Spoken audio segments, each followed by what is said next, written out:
Well, hello everybody. Today is this is the last lecture, the last topic that'll be on this midterm next Wednesday. What we're going to do today is bring together the topics on macro that we've discussed over the last 2 weeks. We talked about fiscal policy and monetary policy, each in isolation, and today we want to talk about the interaction of those two and the markets that are affected by them. So in the last lectures, what I talked about is how fiscal policy affects the aggregate output in the economy.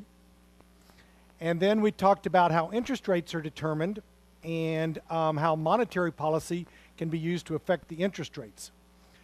Today what we want to show is that in reality, both policies affect both markets.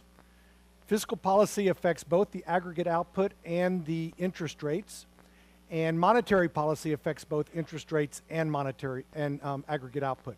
So we want to show how they flow through, the effects flow through to the other outcome that was not the one that we've studied so far.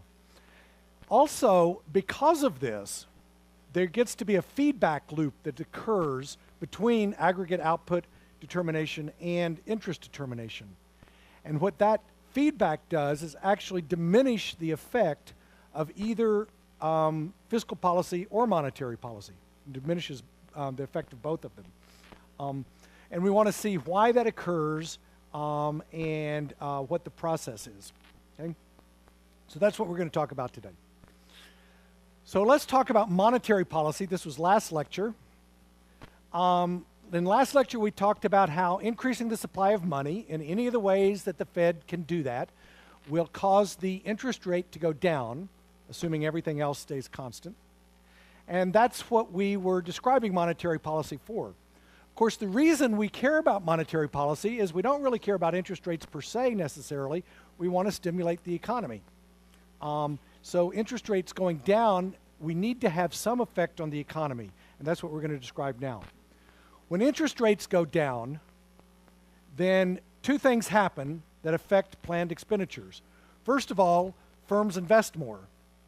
Firms invest by borrowing money and buying goods and services with the money, the liquidity they get from borrowing, and those goods and services are put into a form that allows them to produce more into the future. So essentially, if it becomes cheaper to borrow, then firms will choose to invest more. Investment will rise. A similar process happens with consumption. When people earn income, we decide whether to spend it or save it.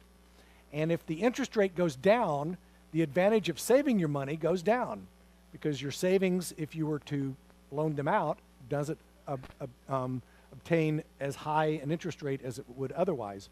So that means you're going to be saving less in response to the lower interest rate and spending more. Both of those effects, the increase in investment and the increase in consumption, both cause aggregate output to rise. So the reason we engage in monetary policy is expansionary monetary policy, expanding the supply of money, is to lower the interest rate because that then stimulates the economy. What we have, we start out with this amount of consumption and investment and government spending and an equilibrium here, and we want to increase the aggregate output of the economy. By lowering the interest rate, we increase investment because firms borrow more to invest, and we increase consumption because consumers save less, it's less advantageous to save, and consume more. Both of those stimulate the economy. Notice that it only does this to the extent that a decrease in the interest rate changes firms' decisions on how much to invest and consumers' decisions on how much to consume. We're going to get back to that at the very end of this lecture because that's a critical point. But the impact of monetary policy is indirect. It lowers interest rates, and then those interest rates, insofar as they affect investment and consumption, then affect aggregate output. So monetary policy doesn't just affect interest rates, it affects the aggregate output. Fiscal policy, the same in reverse can be said. What we studied before was how expansionary fiscal policy, if we increase government spending or reduce taxes, either of those alone, those cause the economy to expand. That's not the only effect, though. Recall that we now know what determines interest rates. And interest rates is determined by the interaction of demand for money and supply of money. And the demand for money is going to go up when the economy expands. When the economy expands, there's more income to consumers, and hence we buy more. And to be able to buy more, we need more liquid assets to do so. We need to be able to have spendable money. That means our demand for liquid funds increases. When the demand for money increases, that causes the interest rate to rise. So we have expansionary fiscal policy. Its first effect, or its effect in its own market, is to increase aggregate output. But then that has a second effect of increasing the demand for money. So we start out here. The demand for money rises as our economy expands, and that causes the interest rate to rise. So it also affects interest rates. The first thing to note here, before we get into the full feedback loops, is that already we see there's a distinct difference between expansionary monetary policy and expansionary fiscal policy in terms of the long-term gains and short-term gains. Expansionary fiscal policy, we increase government spending or decrease taxes.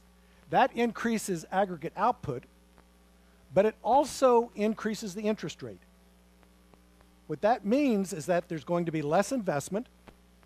Because of a higher interest rate, there's going to be less investment, and hence less growth in the future.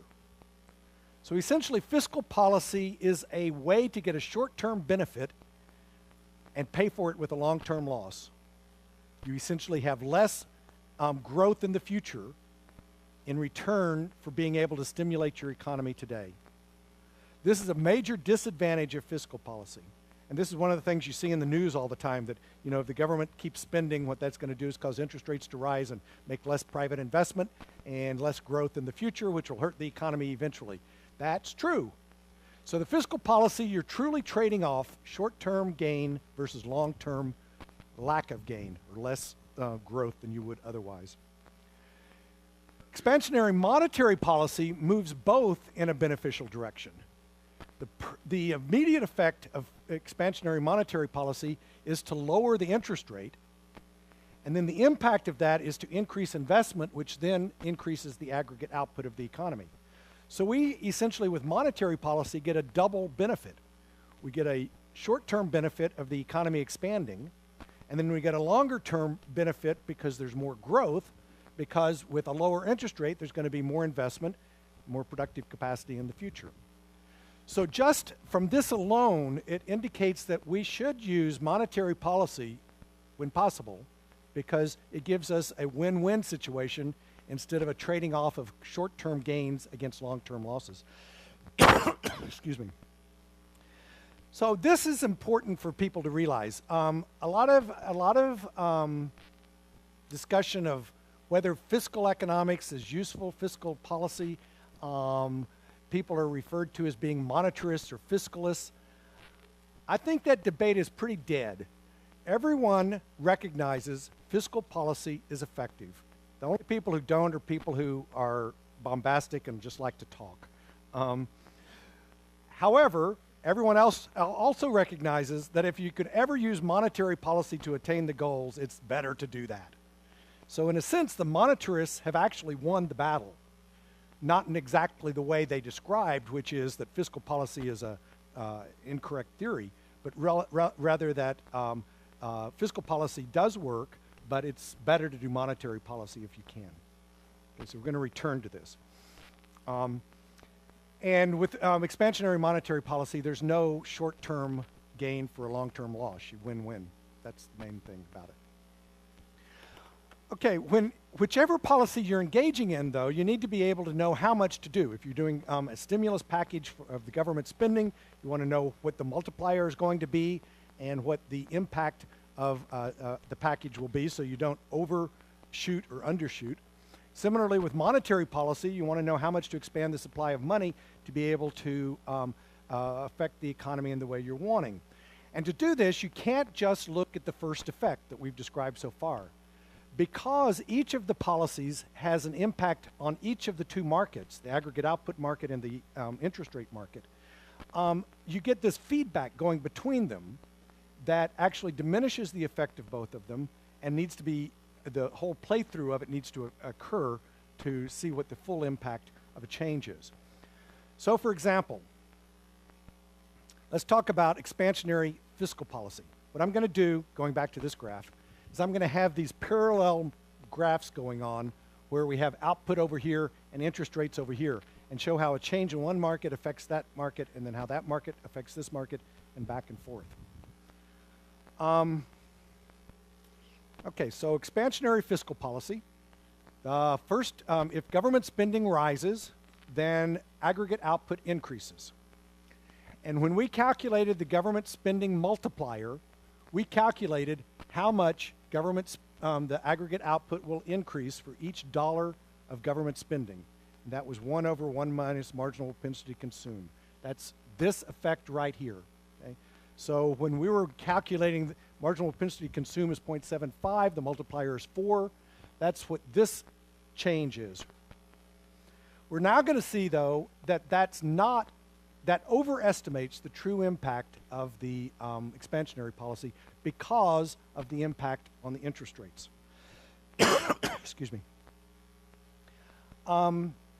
When the economy expands, people need more money to buy things with because they're now buying more. And so the demand for money rises. As I've already explained, when the demand for money rises, the interest rate's going to rise. So expansionary fiscal policy, as I've already described, will increase the economy. And I thought I fixed those things.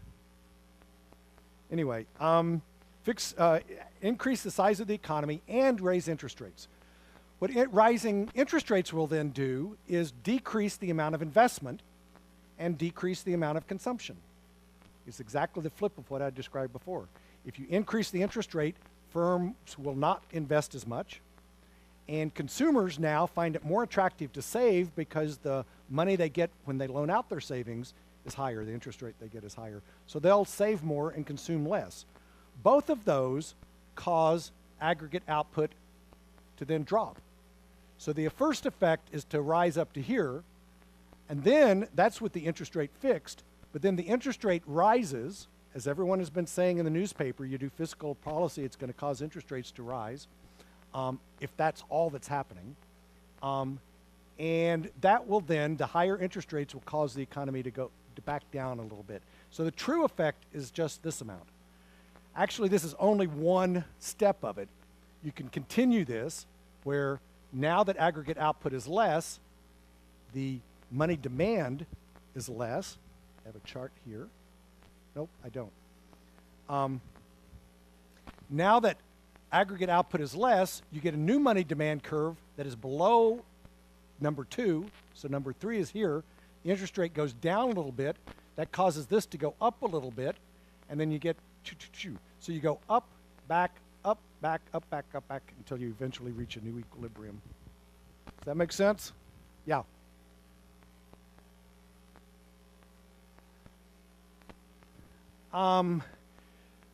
You can calculate it given any, if you know the impact of output on the demand for money, and you have formulas for all these things, you can easily calculate it. Essentially, it's just simultaneous equations. But just showing it on a graph, I can't show it.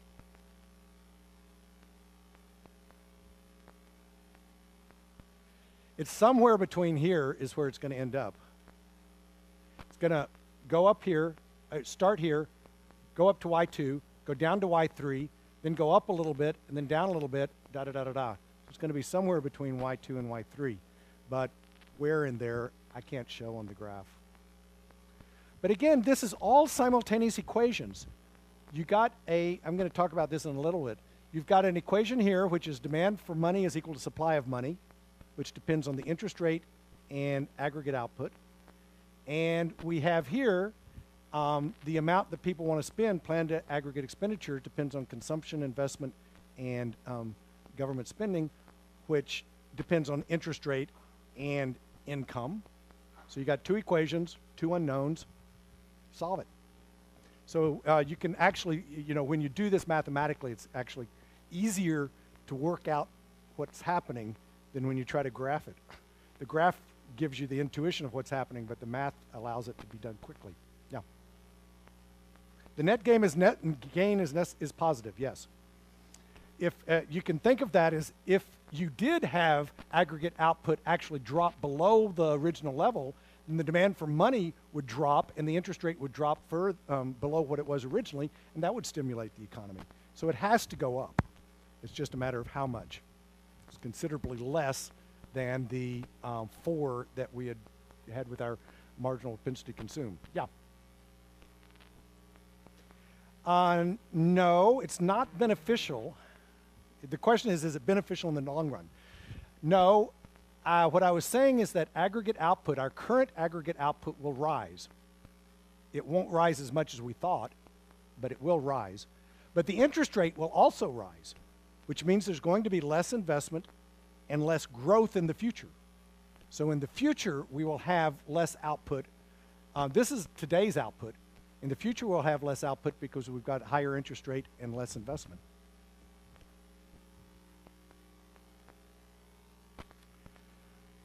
Okay, so what that means, as I've just described, I don't want you to have to be able to calculate what the new government spending multiplier is, but just knowing the direction of effect is important. The government spending multiplier, when you incorporate the fact that interest rates can change, and do change, is actually lower than what we had calculated before. The taxation multiplier is actually lower than we calculated before. Marginal propensity to consume over this. I wonder if there's a way I can change this on the fly. I reformatted these on my own computer. Microsoft, I hate Microsoft. They come out with different versions of PowerPoint that use carriage returns and spaces differently. And so if this computer has a different version than my computer and my past versions, they don't format correctly. But anyway, this one shows it correctly. The T multiplier is less than what we thought originally. And I'm saying it's less than in magnitude. What you want to put, if you want to be precise, is the T multiplier is greater than this because this is a negative and it's closer to 0. It's less negative. It's going up towards 0. But that's hard to think of. The idea is it's just smaller in magnitude. And the balanced budget multiplier. The balanced budget multiplier is if you increase taxes by $1 and increase government spending by $1, how much will the economy expand? And remember I showed previously that when interest rates are fixed, it's equal to 1. That a $1 increase in taxes and a $1 increase in government spending increases the economy by 1. Now it's actually going to be less than 1. You should be asking yourself, this one makes sense because the feedback loops that we described. This one makes sense, but the balanced budget multiplier is the government spending multiplier plus the taxation multiplier added together. Just because, or the difference between the two in magnitude. Just because both of them get smaller doesn't mean their difference gets smaller, right? You can have a difference between two things. Each of those two things gets smaller, but it could be that their difference gets bigger, depending on how much each one of them dropped. So this is not at all obvious from what I've just described. That's the reason for this next slide. I want to convince you that even the balanced budget multiplier is smaller than 1, just using the logic that we've described before. So the balanced budget multiplier is, by definition, the government spending multiplier plus the tax multiplier. Because you increase government spending by $1, you increase taxation by $1. And so that's the government spending multiplier. We already know that the taxation multiplier is the opposite sign, because when you raise taxes, it reduces the amount of money people have to spend. Okay? And it's the G multiplier multiplied by the marginal propensity to consume. Somebody explain to me why the T multiplier is the G multiplier times the marginal propensity to consume. This is really important. Yeah.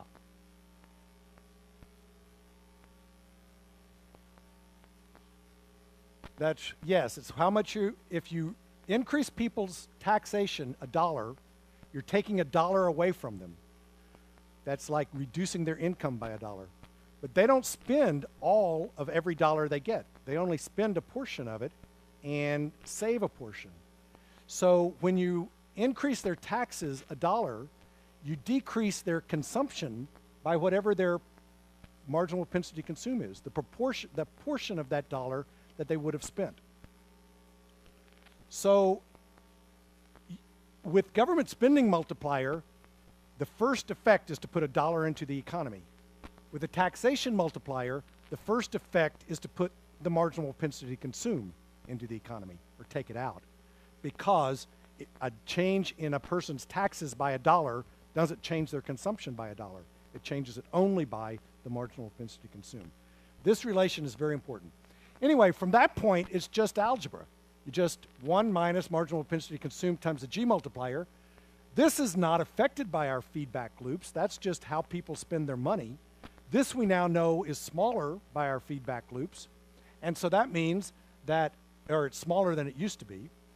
So that means that this quantity here is less than 1 whenever the G multiplier is less than what it used to be. If you put it 1 over 1 minus marginal propensity to consume here, you get this whole thing equal to 1. If you put something less than that, it's going to be equal to less than 1. So even the difference, each element gets smaller and their difference gets smaller. So this means if you want to stimulate the economy without raising the deficit, and you want to stimulate the economy by 100 units, you got to increase government spending and taxation by more than 100. It starts becoming more and more untenable to do that. So that's another reason not to particularly like fiscal policy.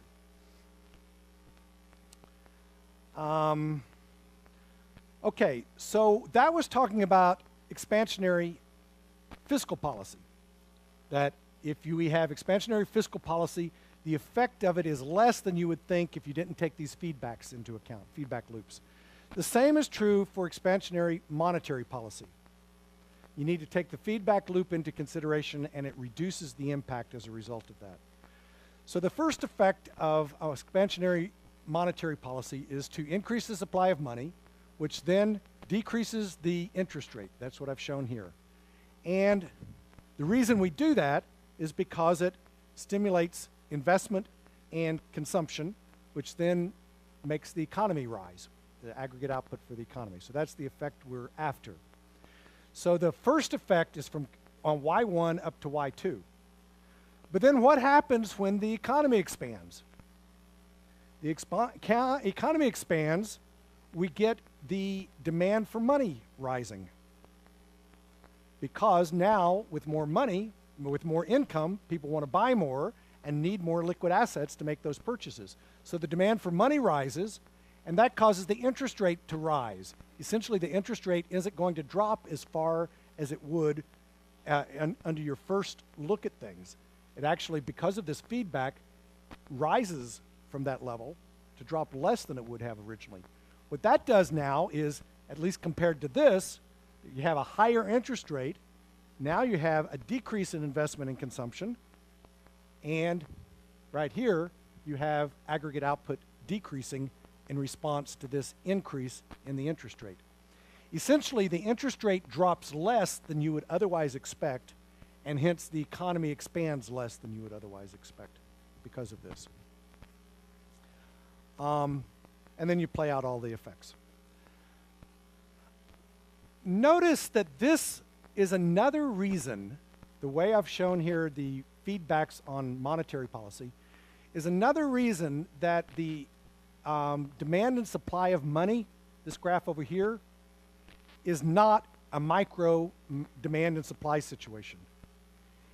When you're talking about demand and supply in micro, I think this was like our first problem set. A shift in the supply curve does not cause the demand curve to shift. The two are caused by different things. And in fact, that's something that was hard, I think, for a lot of you to recognize, that just because the supply curve shifts, that doesn't cause the demand curve to shift. And the demand curve shifting doesn't cause the supply curve to shift. They're established by two different sets of people, suppliers and buyers, and by two different forms of causation. But here you do have a causation between them. An increase in the supply of money necessarily increases the demand for money. The demand curve shifts out too. We shifted out the supply curve for money. That lowered the interest rate. That stimulated the economy. That in itself caused the demand curve to shift out. So to think of these two as separate concepts doesn't even make sense. A shift in the supply curve necessarily causes the demand curve to shift. And that's something you wouldn't have in a standard micro thing. I'm not trying to point out that this is incorrect. This is a correct representation of how interest rates are determined. It's just that you need to not think of it as a standard demand supply system. It's what is the amount of liquidity that the economy holds, and what is the amount of liquidity we want to hold. Those are very well-defined concepts, but separate from a standard demand and supply. Okay, so each of these has the feedback loops that diminishes its impact and makes it harder to predict what the ultimate outcome is going to be. What's the equilibrium in both markets? This is very similar to when we talked about factor markets, where we had inputs and outputs. There it's just two markets. Here we got the same kind of thing, two markets. And you can think of an equilibrium in the same way that you did then, as a fixed point. Suppose you start with an interest rate. That interest rate determines how much investment and consumption there's going to be. That determines planned expenditures. That determines aggregate output. That aggregate output then determines the amount of the demand for money, because people need money to buy things given their income. Interaction of that with the supply of money then gives us an interest rate. If the interest rate you end up with is the interest rate you started with, then it's an equilibrium. Otherwise, it's not. So if you start out with a 5% interest, calculate what people's investment would be and consumption would be at that, calculate what the aggregate output will be, and then what the demand for money will be, and then calculate the interest rate that equilibrates the demand for money with supply of money, and you come out with 5%, then indeed, that's an equilibrium. If you come out with some other number, 4%, it's not an equilibrium, and the markets will adjust and eventually move to an equilibrium. So in a graphical sense, you can think of this as that kind of fixed point thing. The other way to think about it is you only have, it's two equations, two unknowns. It's a simultaneous equation system. You got the demand for money equals supply of money, and the demand for money depends on interest rates and aggregate output. And you've got planned expenditures have to equal the amount that we're producing. That's the second equation. And planned expenditures depends on the interest rate, because that determines investment and consumption, and depends on aggregate output, because that determines how much we want to consume. So you got two equations, two unknowns, and you just solve them. So it's either of those two ways of thinking about equilibrium. Okay, now in your notes, here, yes, I forgot this. What is interestingly paradoxical about this is, remember I had said earlier that the interest rate cannot do double duty of equilibrating the market for liquidity and equilibrating the savings equal to investment in this market. But in equilibrium, it looks like it does. Because at equilibrium, we have an interest rate that equilibrates this market, makes the demand for money equal to supply of money, and also savings are equal to investment at that interest rate.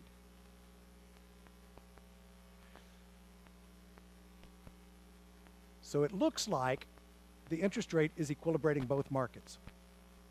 The only way it does this, though, is by the amount of planned expenditures adjusting until this occurs at the given interest rate. So it's not that the interest rate equilibrates this, it's just at equilibrium in both markets that happens to occur. So what it means is, in equilibrium, all savings that people make, that part of their income that they don't spend on consumption, are lent out, and firms borrow it for investment. So you actually have savings equal to investment, the amount that people save They lend out, firms invest it in equilibrium at the same time that you've got the money demand is equal to money supply. So it looks like the interest rate is accomplishing both of those two purposes. But the only way it's able to accomplish both of those purposes is to adjust aggregate output until savings is equal to investment. Okay. Now, the next several slides, this one, do y'all have these on your notes? This one? I want you to scratch them out and ignore them. I wrote these up in my head. I was trying to explain once again why we have unemployment in equilibrium without government intervention. And I thought I had a good explanation. And then I went over it yesterday and just thought, this is just stupid. It's more confusing and less intuitive than not saying anything.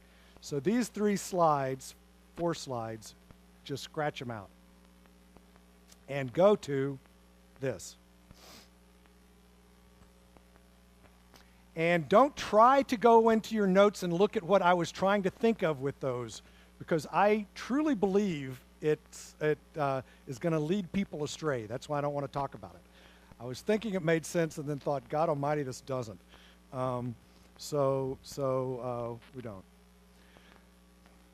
Okay, so now that we know how fiscal and monetary policy work, and with the feedback loops associated with them that decrease both of their effects, it's often useful, it is useful to see how it actually has applied historically. What have we done with this? When has it worked? When has it not worked? What are the advantages and disadvantages of each? So let's start with fiscal policy. The first thing to note about it is that it is rare that fiscal policy is used effectively. It hasn't been used very effectively in the past. And the reason is, in a sense, just the nature of the beast. Government spending and taxation, the purpose of it is not to manipulate the economy. The purpose of government spending is to provide goods and services, to do things like education, defense, or whatever. The purpose of taxing is to get money to do those things with. And the effect on the economy is a byproduct. That's not the purpose of it. And so it's exceedingly difficult to, you essentially have to contort those first goals to be able to attain the manipulation of the economy. And as a result, we just haven't been very good at it. You know how long it takes Congress and the administration to come to an agreement on anything. And so coming to agreements on stimulus packages, it can be difficult. This last time, the agreement came very quickly. It's an unusual situation. But historically, we haven't been able to get nimble response to changes in the economy through fiscal policy, because that's not what Congress and the administration are set up for. That's not their primary function. Also, when it is enacted, it's relatively slow to enact because, again, the process by which it's done. Congress has to go through a set of hearings. They have to finally pass a law. It has to get passed, signed by the president. Then that appropriates the money. Then there's a whole other process to actually spend the money. The time between when the need for the stimulus is recognized and when the money finally gets into the economy can be quite long. And in fact, Milton Friedman saw this as one of the primary disadvantages of fiscal policy. And he used the beautiful little analogy, the phrase, the idiot in the shower. How many of y'all heard that phrase? The image is, after you see know the image, it sticks with you forever. You remember when you're in the shower and it's cold, the water's coming out in cold and you want the hot water, so you turn on the hot? And then it takes a while for the water to go, from the where it's coming in to come out the shower. And so you just keep turning, and then all of a sudden it's too hot. Then you turning on the cold, while it's boiling hot, and it's still boiling hot, and so you keep turning on the cold, and then all of a sudden this rush of cold water comes out. Essentially, we have a very hard time emotionally dealing with that lag between when we turn a knob and expect a result. And the same thing happens with fiscal policy. What happens is we need a stimulus to the economy. It takes a while for Congress to do something. By the time they finally do it and the stimulus gets out there into the economy, we're actually probably already naturally coming out of the problem due to other natural effects. And then the stimulus simply overheats the economy, makes things worse than if they hadn't been there at all. Or in contrast, if we've got an overheated economy, need to pull back, when Congress finally decides to spend less, that trickles through, and by the time that actually hits the economy and has an effect, we're already growing less slowly, and it has the chance of pushing us into a recession. So you get that kind of, Friedman's concept was that we would have natural cyclical movement in the economy, and fiscal policy has a tendency to actually exaggerate it because of the lag and our inability to really manage that lag appropriately. That's the idiot in the shower concept. I don't know why he has to say idiot. We've all done it. I imagine he's done it too. So how about just the person in the shower? So that's the reason against fiscal policy. Nevertheless, when fiscal policy is implemented, it is effective. Even the stimulus that we had recently, which was a relatively small fiscal stimulus, it did have an effect. It's been shown over and over and over again. The criticisms of the recent stimulus, most of them missed the point. I remember reading one which was saying the stimulus didn't create any new jobs, it only replaced jobs that were being lost elsewhere. That's the point. We're losing jobs, and so we do government spending to try to, bring us back. If we weren't losing jobs to start with, we wouldn't have fiscal stimulus. So it is true that the stimulus is effective. It's more effective in some such situations than others, and how it's done. For example, tax decreases. Consumers, it's been shown over and over again that consumers spend a larger portion of their tax reductions if they consider it to be a permanent reduction. So they think, okay, this is going to happen forever. I can adjust my consumption patterns. However, if the adjustment is considered to be temporary, that it's only going to be for a little while, mostly people don't change their consumption patterns. They simply pay down their credit cards or put it in the bank or something like that. People respond much more to permanent changes in taxes than temporary ones that are known in advance to be temporary. And so things like the decrease in the payroll tax that was stated as being temporary for a given certain amount of time, that's less effect. It had a relatively small effect, and it did have an effect, but it was smaller than if it had been made permanent, that everyone knows they're not going to pay that payroll tax ever again. Now, of course, making tax decreases permanent is very costly, so it's not clear you want to do that. But you know you're making that trade-off by making things temporary. You're having a smaller effect. Monetary policy is interesting. It's kind of the reverse set of advantages and disadvantages. It has been used effectively. Now that we kind of understand these things well, monetary policy has been used exceedingly well to keep the economy moving at a steady pace and keep, we'll see next lecture about prices, to keep prices not rising too high. And it is exceedingly quick to enact. The reason is that's the Fed's job. That's what they're there for. And they can do any of those actions that we described before on a moment-to-moment basis. They can go in and buy and sell securities on a day-to-day basis. And so it's possible to fine-tune the reaction, see what's happening, immediately respond, and make the changes.